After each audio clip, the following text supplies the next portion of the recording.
I'd like to call to order meeting of the Planning Commission on Thursday, June 2nd at 12:12.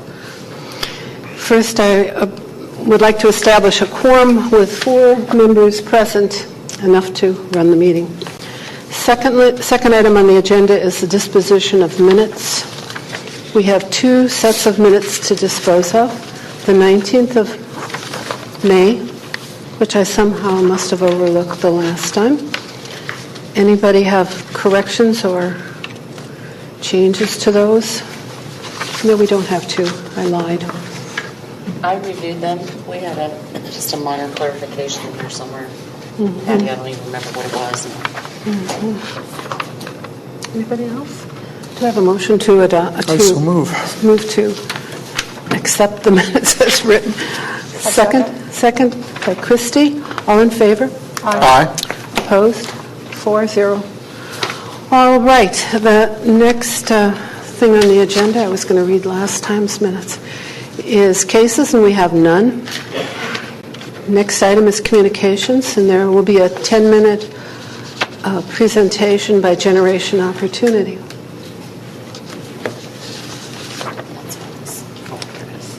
Yeah, that's it. All right. I thought this was RJ's. I want to start off by saying thank you to the Commission for agreeing to give us 10 minutes to present on home sharing. My name is Alex Goodman. I'm the Director of External Affairs for Generation Opportunity, a nonpartisan, nonprofit organization based out of Arlington, Virginia. I'm located in Columbus, Ohio, and some of the stuff that we work on across the state ranges from criminal justice reform all the way down to what we call, or say, the sharing economy, which includes everything from food trucks to things like home sharing and ride sharing. Obviously, today we're going to talk a little bit about home sharing and what that is and what that can mean for the community. Shortly, I'll introduce the gentleman standing behind me. But home sharing in general, what most people refer to or think of when they think of home sharing are sites like Airbnb, Flipkey. We do not represent or recommend any business over another. We're just talking about the issue of home sharing in general. So for Airbnb, what it is essentially is that I can get on an app on my phone and rent a property anywhere in the world. It's one of the fastest growing industries currently, and what I can do is I can rent a room out of someone's house, I can rent a couch out of someone's house, or I can rent their entire house.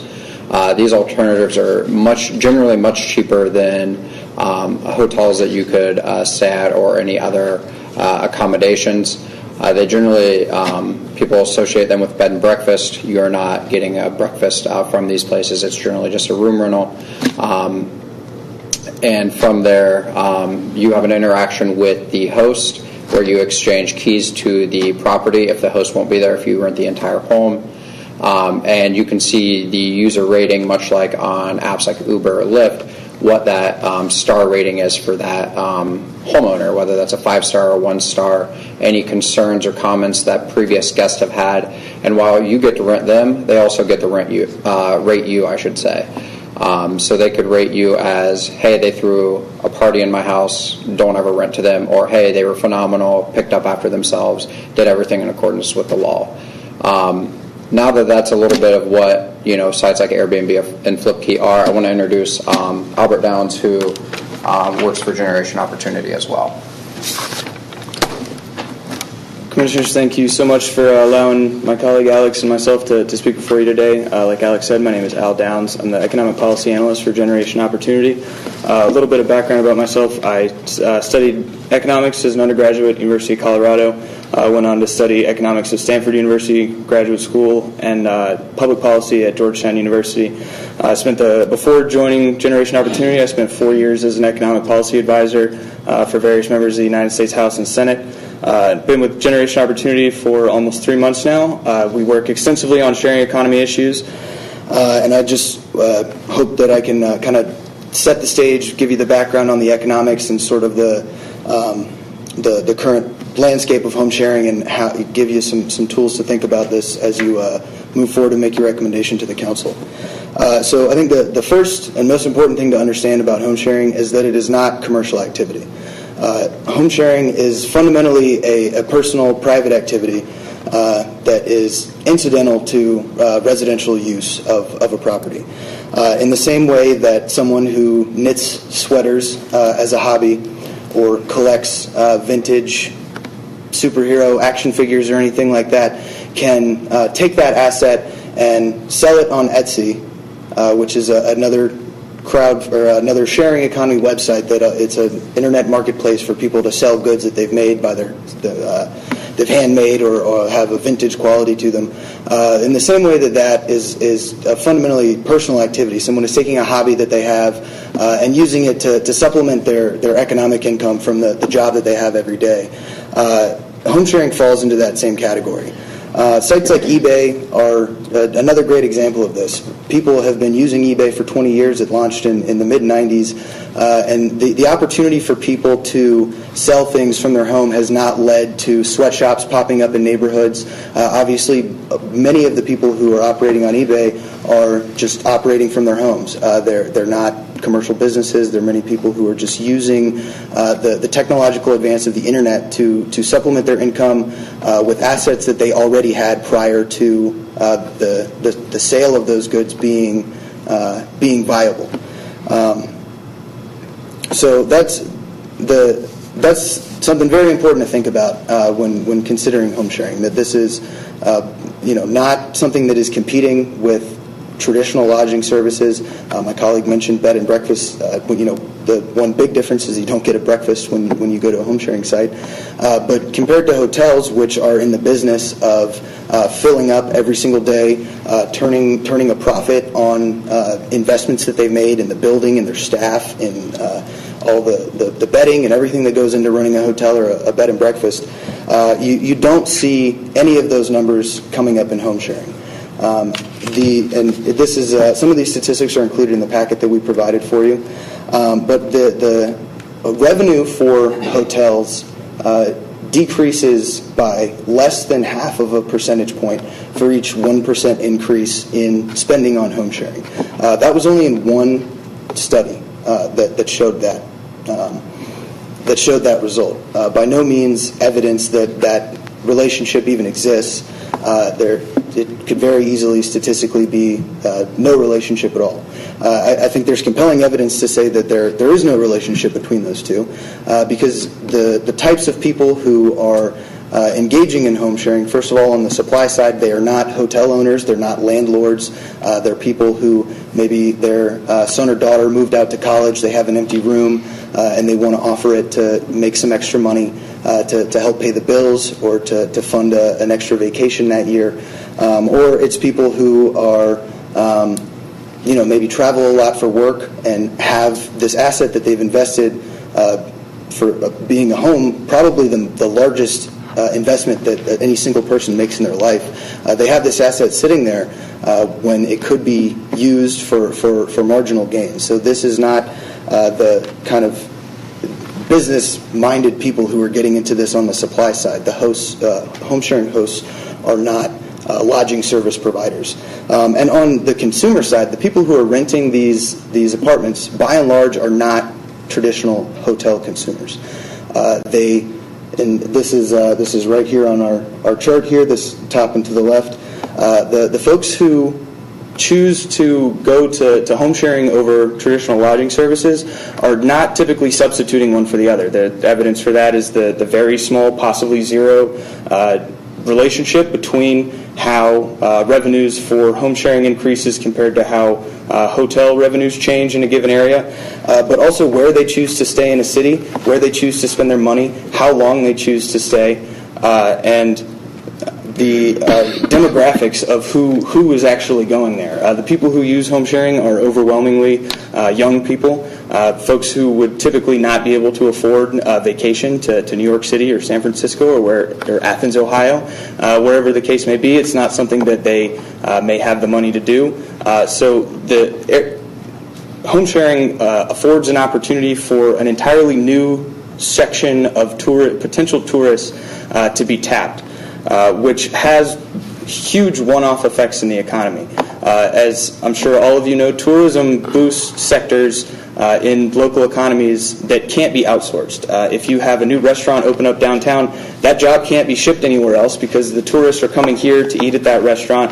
They're coming here to visit local attractions, coming to the local swimming pool. Any kind of job that is built from tourism dollars is a job that can't go anywhere. And I believe we have this statistic up here, but every $1 million, and this is from the United States Tourism Association, that every $1 million increase in tourism dollars it sustains 50 jobs in a local economy. And again, those are jobs that can't go anywhere.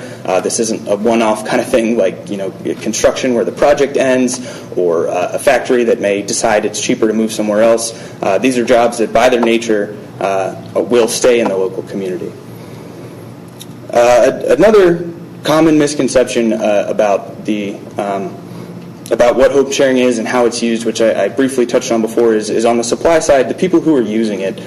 If you look at the income that is made available to these folks who are choosing to leverage their personal assets in a very personal kind of non-economic transaction, it is far less than they would get from simply renting out the property. The monthly rate that a home share typically earns from offering their property is less than 16% of what that same property could get if it were rented out through a traditional rental, a long-term lease.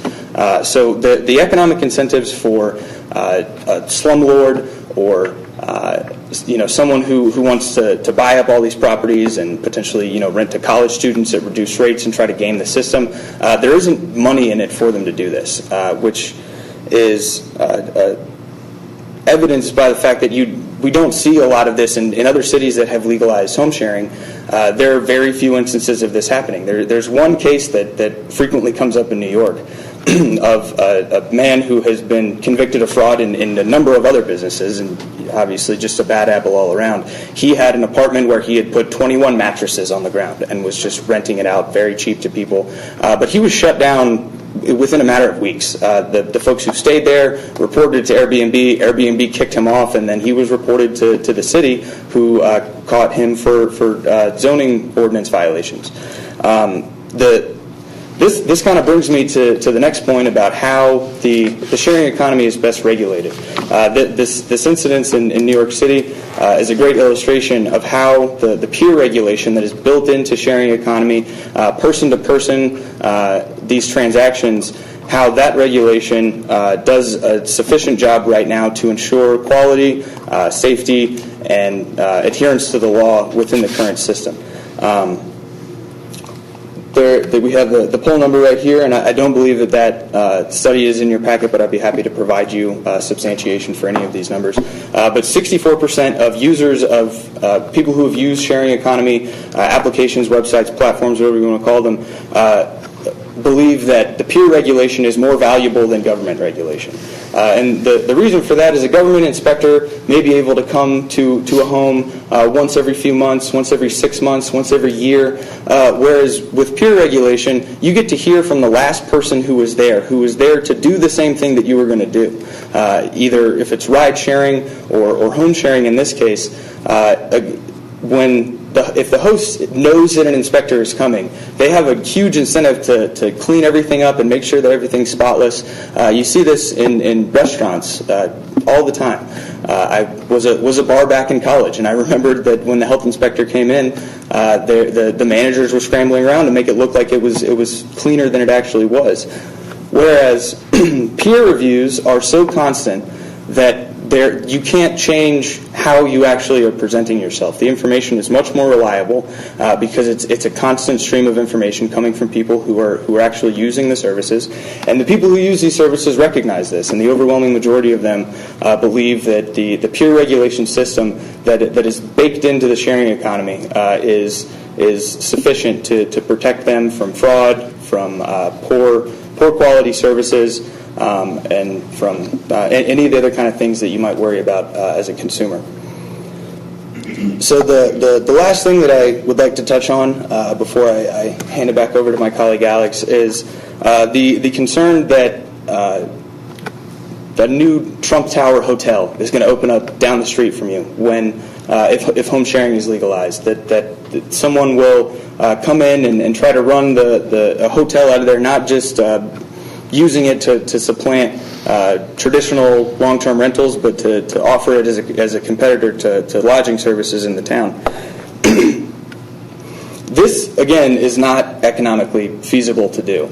In New York City, which is an incredibly busy, tourist-filled city, in the busiest travel months of the year, only 0.2% of homes in the city were being used for home sharing. That's an incredibly small number. And of the folks who do engage in home sharing, they're doing it for less than 50 days out of the year. A hotel that only had 50 rooms filled in a year would not last very long. The kind of capital investment that you would need to make to purchase the house, to think that it would be economically viable to run it as a hotel, it just wouldn't make sense, because the demand for these home sharing services is so distinct from the demand for traditional lodging services that kind of putting them in the same market doesn't even make sense. And the evidence for that is in a lot of the numbers that I've laid out for you right now. So with that, I'm going to turn it back over to my colleague Alex. And I understand we are on our 10-minute mark, so I want to be very respectful of your time. We've talked to a lot of citizens, elected officials in the area, and a lot of the same concerns have come up, whether it's parking to trash removal to the ability for slumlords to turn this into a profitable business. A lot of these concerns are addressed in city ordinances already. We'd be happy to discuss that further with you, but obviously with time, I want to be respectful of that. But I think the big thing to me, I'm a renter in Columbus, Ohio. I would love to make extra money and rent my home on Airbnb or Flipkey or whatever it may be, but unfortunately, due to my lease, I'm not even able to do that. And I think a lot of the leases down here would say that same exact, that have that same exact language, where a renter could not rent out their property on sites like Airbnb and Flipkey due to the lease they've signed. But we'd be happy to answer any questions the Commission may have, but we really appreciate your time today and look forward to answering any questions. Appreciate your respect for our time. Anybody? In citizens, we don't have a citizen area, but we would allow you to comment under 6. Okay? Wait a minute. I prefer not to. Oh, I'm sorry. I mumble. I would say opportunity for citizens to speak might be a place for you to offer any comments, if you would, other than... What do you say? Any comment? Not now, but in a couple of places. Anybody else? And if you could stay, Of just to course. hear the comments. Yeah. Who funds Generation Opportunity? Yeah, so part of our funding comes from David and Charles Koch, but a lot of our funding comes from folks like us in this room. I didn't understand what you said. Davis and Charles? No, the Koch brothers. The Koch brothers. Oh, Yeah. We're way isolated here. You reference Airbnb a lot. Yes. Do they fund? Do they donate? Airbnb does not give any money to us. We're not condoning or not saying that you should stay in Airbnb over Flipkey. I mean, there's hundreds of different sites. The reason that we use Airbnb so frequently is it's the biggest platform that most folks are familiar with. Just have at it. Anybody? What other cities in the state of Ohio have legalized what you term home sharing? Yeah, so Cleveland is actually working on it now. Obviously, for the convention coming up, they saw the ability to bring in a little extra tax dollars from that. So you see, if you get on Airbnb's website or Flipkey's website, that folks are renting their mansions for $1,000 a night because they know everybody's coming to this. But typically, if you go up there and you look at someone's home, $30 a night to stay in an extra room and have access to a bathroom and things of that nature. And taxes. Mm-hmm. How do you address taxes? I heard you say an asset used for marginal gain for most of these homes. So it's just... Well, I will let you answer that, or Yeah, I'd be happy to answer that. So there are a number of ways that you could resolve the tax issue. One of them would be to redefine who's subject to the transient tax to make these these transactions not subject to that tax. The other way, which many other cities have gone, is to require that the platforms themselves, meaning Airbnb, HomeAway, Flipkey, any of these sites, would be required for remitting the tax to the tax collector on behalf of the homeowner. I know that in Athens, the guest is the one responsible for paying the transient tax.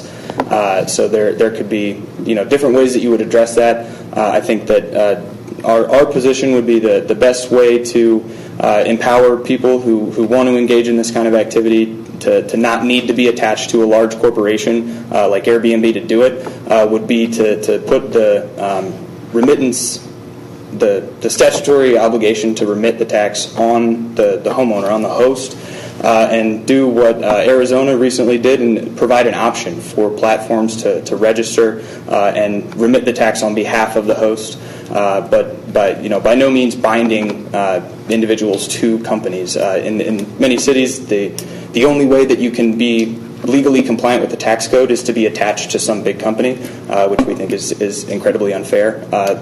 There are many other ways to engage in home sharing. If you go on Craigslist right now, it's certainly not as safe and not as regulated. You don't see the reviews and everything, but it's done. People are doing it on Craigslist, just offering up their homes, and the folks who choose to do it without attachment to a big corporation should still be able to legally comply, which is why they should be responsible for remitting the tax. I'm intrigued. I'm intrigued by a comment that you made earlier, and that is that there was one individual that you're aware of that was kind of running amok and that Airbnb kicked them off. It's not typically Airbnb's policy to remove anybody from their website. It's self-removal if you're going to remove yourself at all, which is interesting. So help me out. Has there been a policy change through Airbnb that they now will regulate who is on or who is? So I'm sorry, I misspoke. They forced them out through the rating system. So when you have a very low rating, you're not going to get anyone driven to the home that you're offering on the site.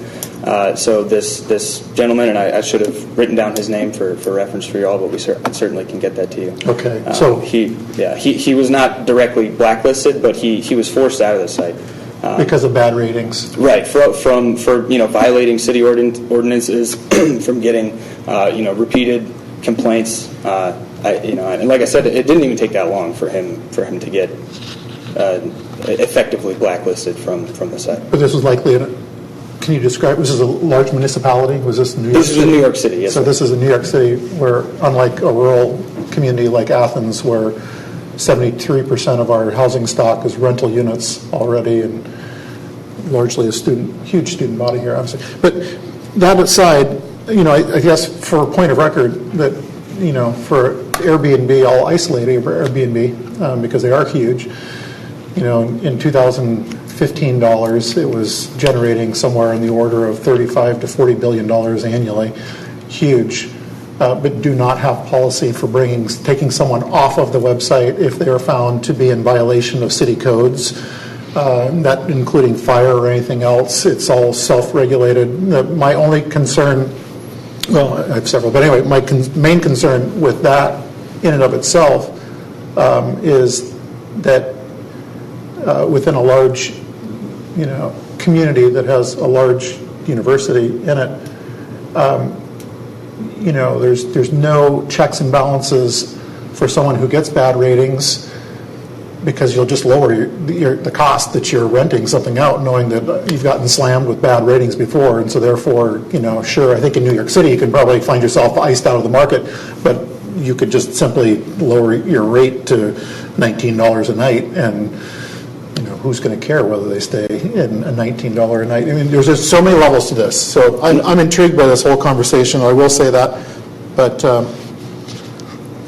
thank you for coming and presenting to us. I appreciate it. Yeah, thank you for giving us the time. Well, I think one of my big concerns that hasn't been addressed, when you talk about 64% of consumers prefer peer oversight. Well, I'm sure a lot of people prefer peer oversight, but when you're renting a property, like, the municipality has a responsibility to make sure that people who are paying money to stay in this place are protected.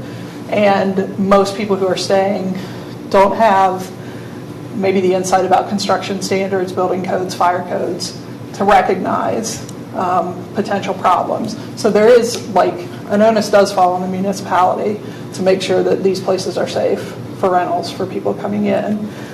So I guess my concern is, how does that figure in? How does that get paid for? Because it is an additional strain on city resources to make sure inspections are being done and things like that. So I absolutely understand that concern. I think it's completely valid, and you're absolutely right that there is a responsibility on the city to make sure that these properties, any property within the city limits, is safe and reasonable for if it's a renter or an owner or anyone in the city. And it's our contention that many of the concerns that we have heard raised about parking, off-street parking, trash collection. Any of these other kind of nuisance claims, the party claims, a building not being up to code if there's a leak or any of those kinds of things, all of those would already violate current city ordinances. Well, my concern is that commercial properties are subject to inspections, rental properties are subject to inspections, that single-family owner-occupied homes are not subject to. So that would be an additional element of this. So if you're talking about a single-family owner-occupied residence, they don't have annual inspections the way rental properties or commercial establishments like hotels have.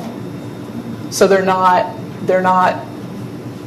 under the same kind of standards that commercial properties are under. Well, again, and I understand we might have a disagreement on this, and I definitely recognize the point that Mr. Mayor brought up, that this is a very different community than some of the larger cities where we've seen the peer regulation work very effectively. But again, the people who are using all of these services most frequently report, not just that they prefer the peer regulation, but that it works better. That those are the resources that they're going to make a determination about where they're going to go, about whether they're going to go back, about whether they're going to recommend it to somebody else. And the system that is in place, I would say, I think will assuage a lot of those concerns. Well, until there's a fire or until there's something happens that is relevant to codes that most people wouldn't be familiar with or wouldn't think about when they're staying in a place. Any other questions? No. Okay. A little bit more. You mentioned rent a room, rent a couch. We have over-occupancy issues already within the city. We have a number of these home sharing operations that have received cease and desist letters, as it were. And some of them are rental units where the renter is now renting a room, a couch.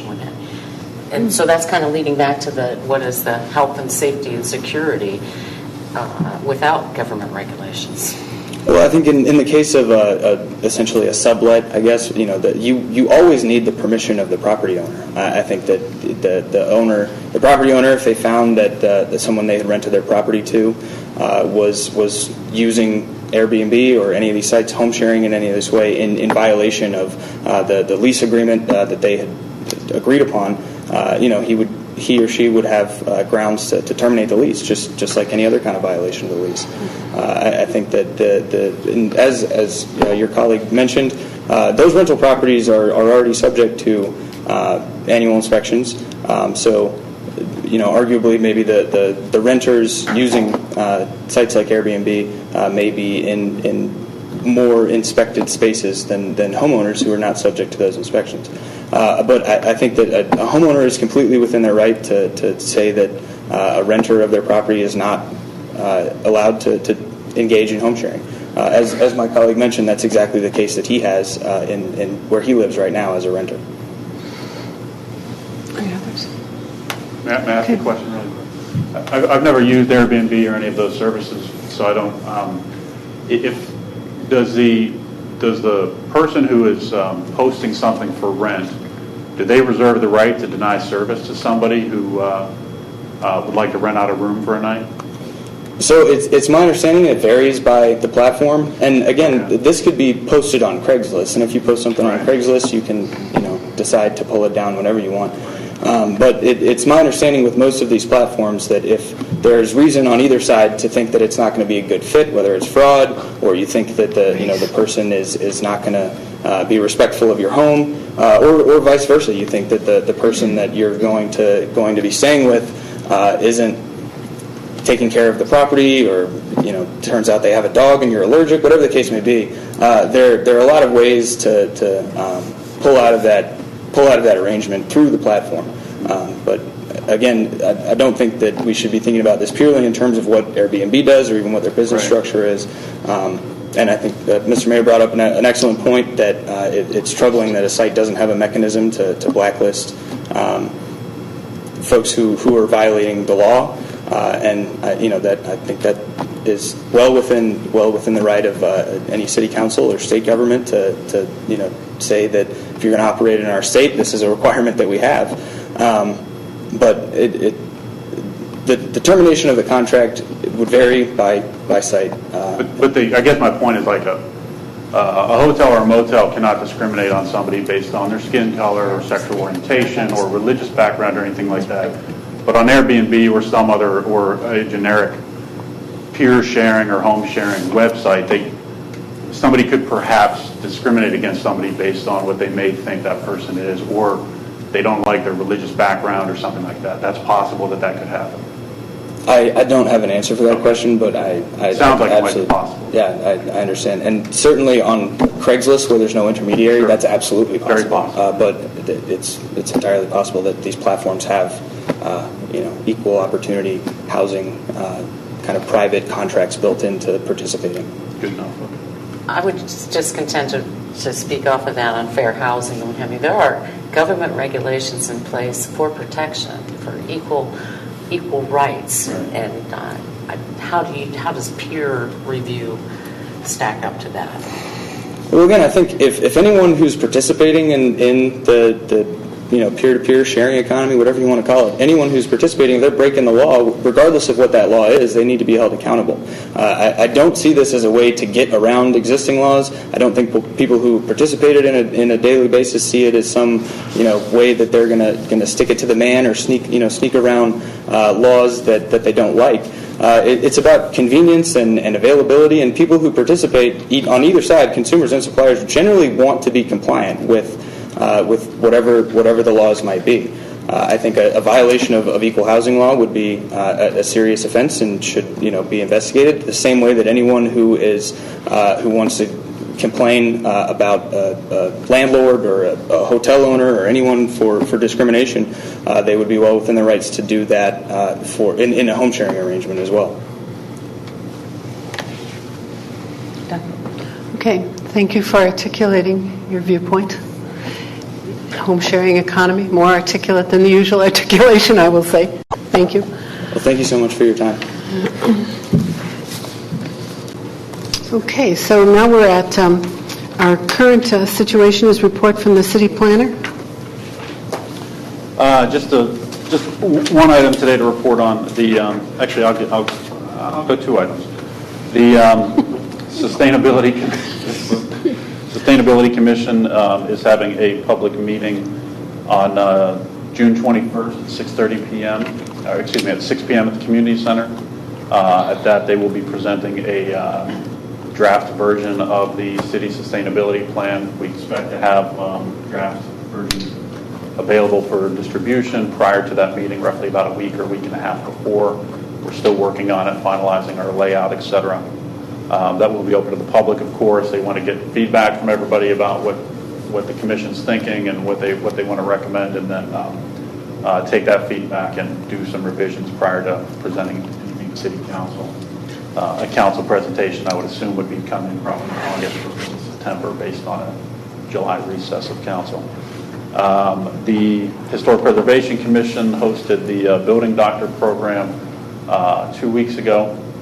I think it went very well. We have at least one person in the room who participated at her home visit. They did a public presentation on Thursday evening 2 weeks ago tonight. That went really well, I think.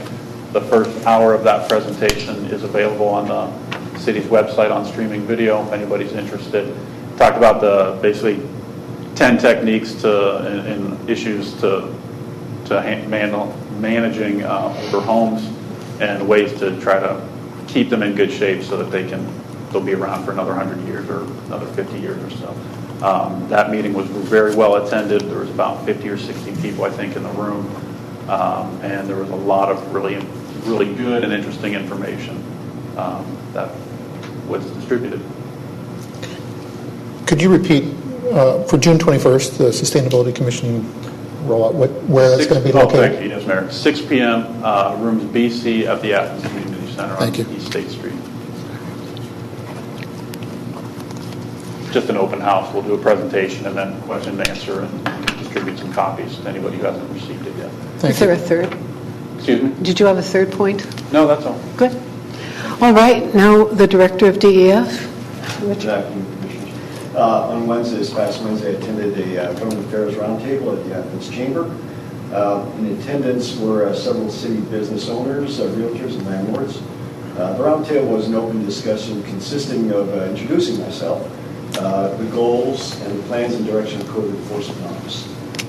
Several items were discussed, from rental inspections to the changes in code that they would like to be seen. Overall, I felt that it was a positive meeting, and I left with a good sense of community support for what the Department of Code Enforcement is doing. Next things is we have a couple irons in the fire. The 12 East Carpenter, they will be going to the Board of Zoning Appeals. They would like to have 15 parking spaces, and the issue there is they are going for compact parking spaces. It's 8 feet versus the 9, which allows them to have more parking in the area. Also, the dairy barn will also be a Title 41. They are also seeking approval for parking, which involves parking on the grass with these green pavers, they call them, to extend their parking. That's all I have. You said it. Thank you. Any questions? The one I had went away. The both of you, for a moment, is it possible that we could have a 3D version of a proposal? I was really shocked at the height of the one building that we permitted on West Union, the Gary Hunter building. It's so tall. And I just... Your request was... Next time, so I'll never be innocent again, I'm going to ask to see a 3D rendition, because flat, two dimensions is one thing. When you start looking at it, Maybe it's possible to get you a 3D. I don't want it this time because I saw it in real life, real time. Okay. But it's pretty tall. I have asked for that building height to be measured. Yeah, well, I think it's block us that opportunity to see it in 3D is there, not in a virtual sense, but in a real sense. And anything that stupendous, I'd like to see next time. Okay, I don't know if you can do it, but I think that visual is now possible. It can probably be done. Maybe get the guys. There's nothing. I guess I'd say that we need to seeing it in 3D versus what our code allows are two different things on a project. You know what I mean? Oh, right. If you're allowed to build a certain height, then you're allowed to build a certain height. But I can probably put something together. I don't know that I have the capacity to do so, or even the computer technology, even the software to do it. Mm-hmm. Are you actually for a physical rendering or just images? I think that ship has sailed. But I know, but on future projects. On future projects, I don't know. If it's before us and we're dealing with it, it would be good to know sometimes maybe even developers haven't thought through I've seen that before time and time again. Right. So that could be built into a requirement for Title 41 under future site plan review is that an applicant be required to provide a 3D rendering of a structure. Whether it just be a graphic or whether it be a physical, architects they have access to making cardboard modeling, I guess. That's just my own particular request. I felt like I supported that West Union thing down the line, but I am a little bit shocked at it. You're not the only one. Other people stop me, that's why I've asked for that. Yeah, I can see that. And it was a modification and an interpretation. It wasn't, it wasn't straightforward. Right. That's why. Oh, there's not a basement, therefore, Okay, I won't beat that one anymore. Now we have opportunity for citizens to speak about items not covered on the agenda or anything else. And if you would like to speak, give your name and address, please.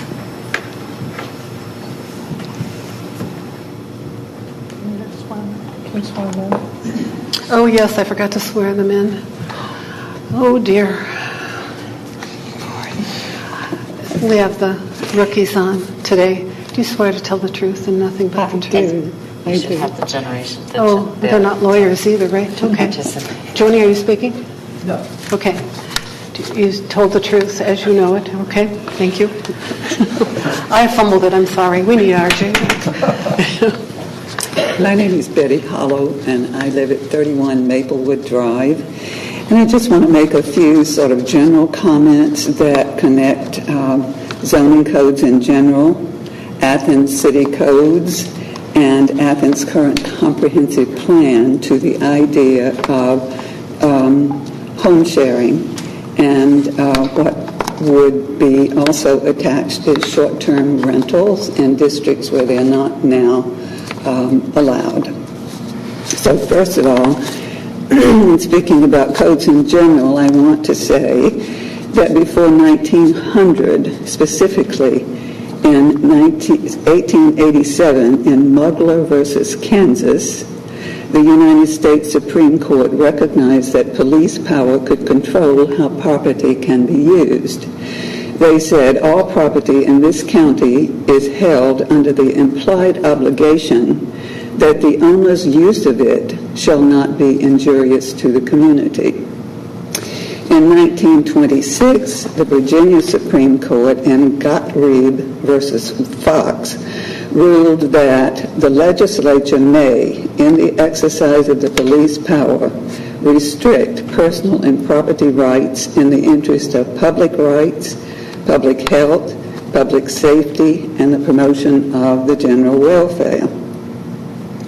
In that same year, 1926, in the village of Euclid versus Ambler Realty Company, the United States Supreme Court upheld the validity of an ordinance that excluded entire classes of uses from specific zoning districts, even though a particular establishment might not have been dangerous or offensive.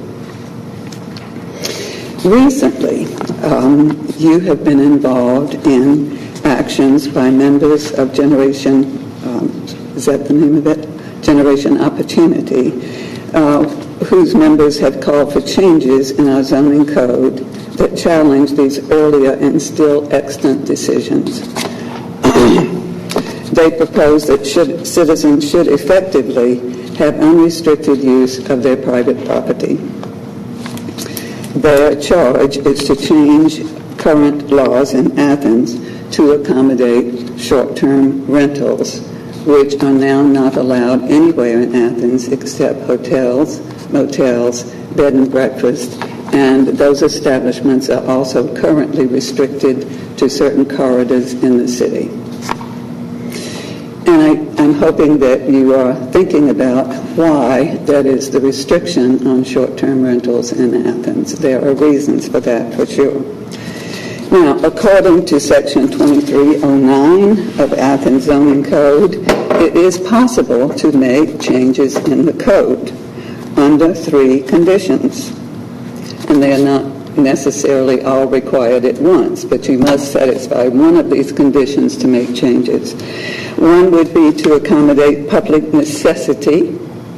One, to ensure the general welfare of the city and its residents, or to ensure good zoning practices. For me, Generation Opportunity's ideas of the sharing economy and shared housing raises a big question, or maybe several questions. The first is, should the city allow residents to use their property in any way they see fit? Is there a public necessity for such a change? Would this change ensure the general welfare of the city and its residents? Does it ensure or effectively undermine good zoning practice? In my opinion, such a change would have quite negative consequences, and you have only to go online and type in problems created by short-term rentals in cities, and a whole host of articles will come up in cities from Vancouver to D.C. to San Francisco, New Orleans, Savannah, any city you can name that has discovered they now have, without really realizing it, a shared economy, which is creating problems of density, of health and welfare, of safety from transients, and various other things. You can look them up yourself. I've passed along several to you already. There are many where that came from. Consequently, I was surprised that the commission, that would be you, did not take what I would consider to be the logical option when Generation Opportunity presented a petition to ask you to make changes. The most logical option, I think, would have been to deny any validity to that petition. That was one of the choices before you. To deny such an amendment only requires that the Commission cite the reasons for its denial. In this case, the rationale would have been that changes would be incompatible with our current comprehensive plan. I have been told that our comprehensive plan is out of date. Consequently, or rather in spite of that, I would suggest that this does not make much sense. If you have a comprehensive plan and you want to make rather dramatic changes, you should wait until you can change the comprehensive plan before you make changes that affect the current plan and anyone that might take its place. It seems the cart before the horse, or the horse before the cart, whichever it is. Our comprehensive plan repeatedly states that current districts in Athens, all of our business districts, and particularly our residential districts, should be improved but maintained as separate zones in which some uses are restricted or denied.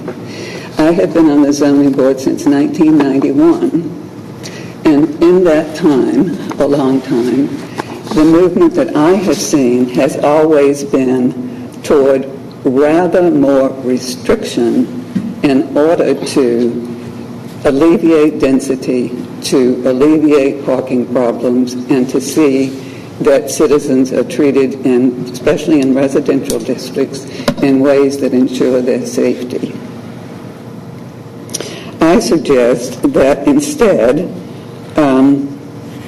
the Commission, instead of denying this, the Commission sent a proposed ordinance to City Council. Council members over several months have been struggling to write a new ordinance and new definitions that would accommodate the new sharing economy.